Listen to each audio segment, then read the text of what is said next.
Faster than a speeding bullet. More powerful than a locomotive. Able to leap tall buildings at a single bound. Look, up in the sky. It's a bird. It's a plane. It's Superman.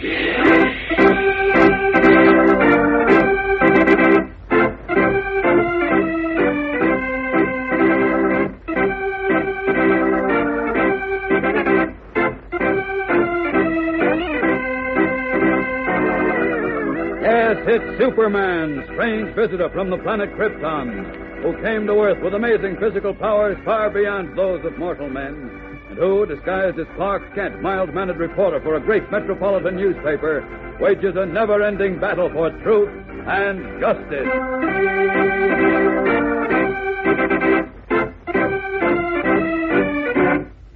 Today, with Lois Lane still missing, Clark Kent and Diana Lane hear of a startling new development from Henri Dulac, the French police captain.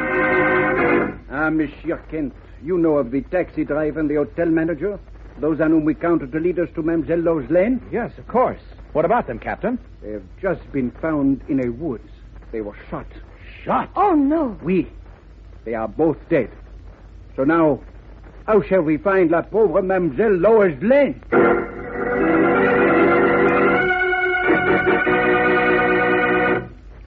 Gang, have you ever wondered if you have a double?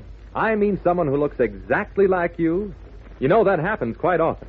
Well, there's a story about doubles I'd like to tell you. A number of years ago, a man who looked just like the late Babe Ruth showed up in a smaller city.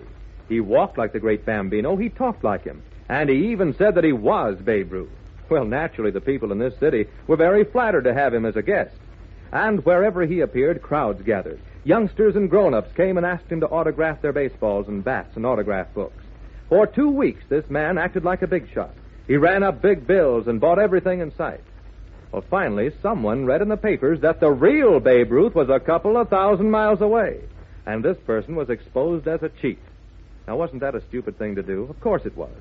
But some people are always looking for ways to make themselves more important than the next guy. And there's one kind in particular that you ought to watch out for. I'm talking about those who use prejudice. That is, the notion that they're better than anyone else just because they belong to a certain race or religion, to give themselves a false sense of importance. That, of course, is just as stupid as masquerading. Because none of us is automatically better than anyone else because of our race or our religion. So, gang, the next time you hear someone trying to puff himself up by running down other people, just tell him he's not a big shot at all. Tell him he's just being stupid, and the only guy he's fooling is himself.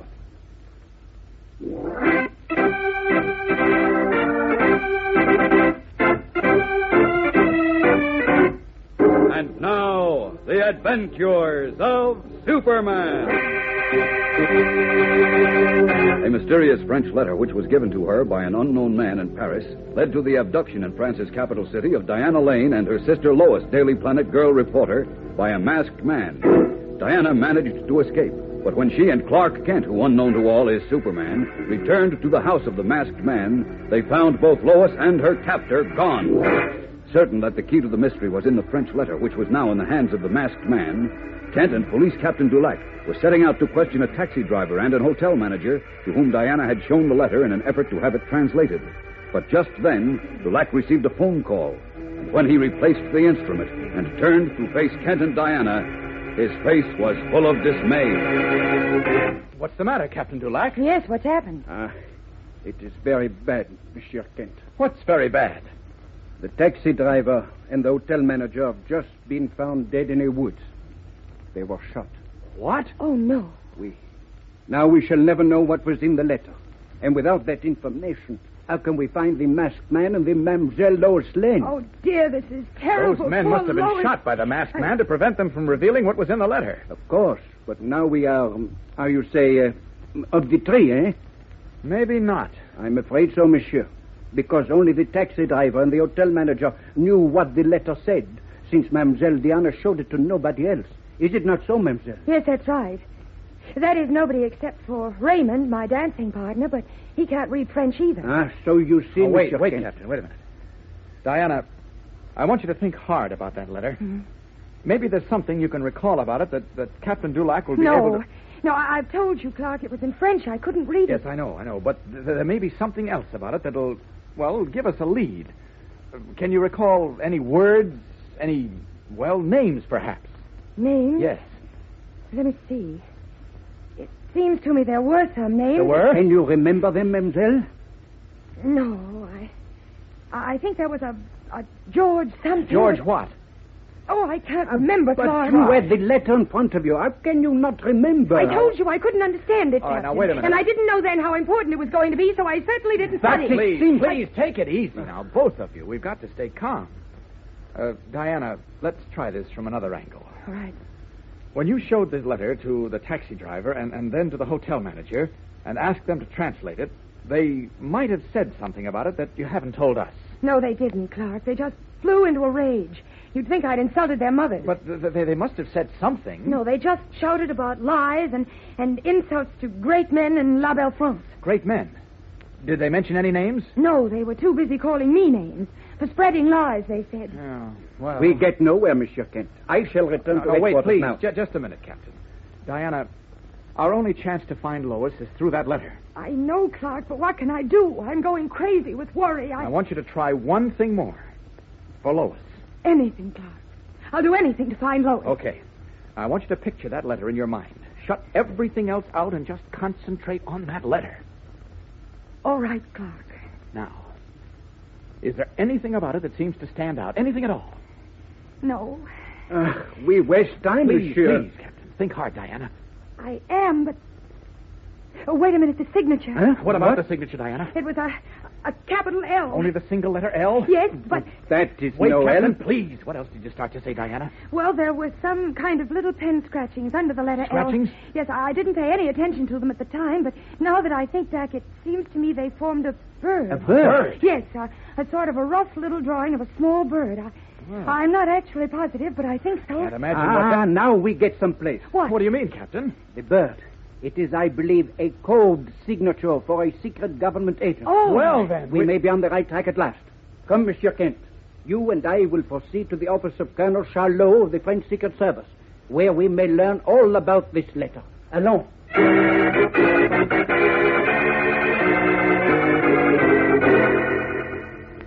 Then I was correct about the bird signature, Colonel Charlot? Oui, Captain Julek. The bird below the single capital letter L was the code signature of Monsieur Rolf Larue, a secret agent in my department. Then it was he who gave the letter to Mademoiselle Diana Lane in the cafe that evening. It must have been Larue. Pardon me, Colonel. You said the bird and letter L was the code signature of Monsieur Larue. Do you mean that he... Oui, Monsieur Kent. It is my belief that Rolf Larue is dead. Uh-oh. He was to report to me on a matter of the utmost importance at 9 o'clock of the evening on which he gave the letter to Mademoiselle Diana Lane. It is my certain belief that something happened to him that evening. Perhaps at the hands of the three rough-looking men whom Mademoiselle Diana observed following Larue from the cafe. Oh? You think Larue knew he was in danger from those men, so he slipped the letter to Diana? Undoubtedly, monsieur. Uh-huh. Oh, if only Mademoiselle Lane had been able to read French and could report to me the contents of Larue's letter... but now there may be tragic consequences for France. Well, may I ask what this important matter was that Larue was working on, Colonel? I'm sorry, monsieur, that I cannot reveal. Please, if you confide in me, I may be able to help you. I can be trusted to keep your secret. But, monsieur... Ask Captain Dulac here. Eh bien. Then you must promise to reveal what I say to no one, Monsieur Kent. I promise, sir, on my word of honor. Eh bien. Then I will tell you this. We know that there is a spy among us. We know that he has already revealed highly important military and political secrets to an unfriendly power. Really? But I gather you don't know who this spy is. That is correct. We believe he is somehow connected, perhaps as a secretary or servant, to one of high station in the affairs of the country, since otherwise he could not have access to this information. I see. For this reason, we of the police had to be most discreet in our investigations, since the spy might even be in our own department. Of course. So I assigned Rolf Larue, my most trusted agent, to work on the matter alone. 4 evenings ago at 7 o'clock, he telephoned me. That was the night he disappeared. Larue spoke only a few words. I have all the information at last, he said. Did he say who? No, Captain. We did not trust the telephone. I instructed him to come to me at once, but he said he believed he was being trailed by 3 rough-looking men, and he must lose them first. Somebody else knew LaRue was on the case. Apparently. Now, who was it? Why, the masked man, of course. You did murder and abduction to secure the letter which revealed him. Yes, and he knows where Lois Lane is, too. Yes, oui, but who is the masked man? I think I can tell you who he is, gentlemen. You can. Oh, Monsieur Kane. You two wait here for me. If all goes well, I'll be back in an hour with the masked man. And, if she's alive, with Lois Lane, too. Amazed, Colonel Charlot and Captain Dulac watch Clark Kent hurry from the office. We'll be back in a moment with the tense climax of today's episode, so keep listening. Hey, gang, did you ever see the inside of a dry cleaning store? Well, in the back, where they do the real cleaning, you'll see a whole shelf full of different kinds of chemicals used to remove stains. Now, the first thing a cleaner has to figure out is, what made the stain? Well, that sounds easy, but it isn't really. It takes real scientific analysis to determine whether that spot was made by candy, coffee, eggs, grass, any one of a million things. But most of you boys and girls, of course, when you get spots in your clothes, just let Mom take care of it. But I think there are a few things we all ought to know. First, soap and water will wash out most kinds of dirt. And second, never use hot water, because heat makes certain substances harden up, like eggs, for instance. And then it becomes very difficult to get them out. But there's another kind of spot or stain we should all try to remove whenever we see it. It's the kind of stain you can't see, but you sure can feel it. I mean the stain of racial and religious prejudice.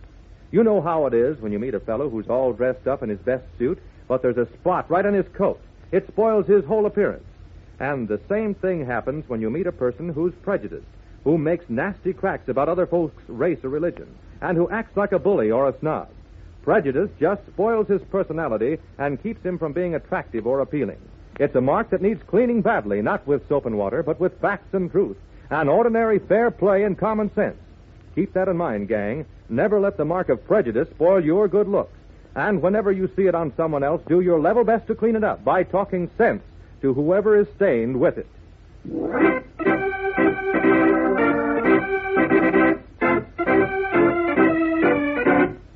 And now, back to the adventures of Superman.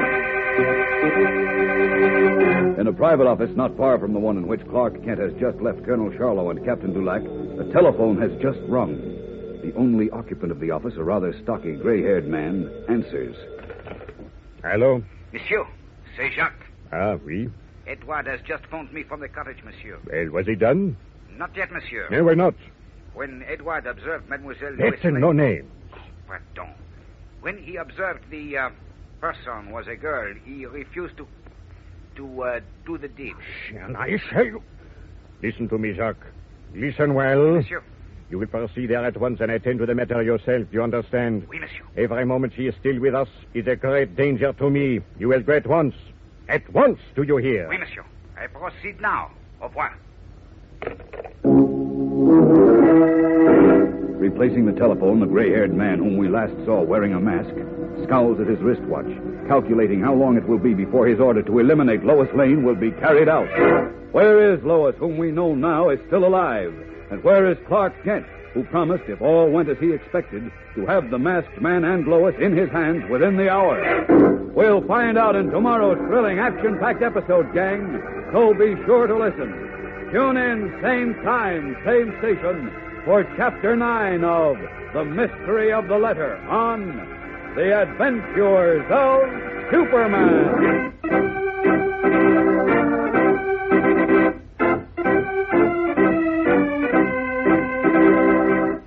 Superman is a copyrighted feature appearing in Superman DC Comics magazine and is brought to you Monday through Friday at the same time. Watch for the Superman Adventure serial soon to be shown at your local movie theater.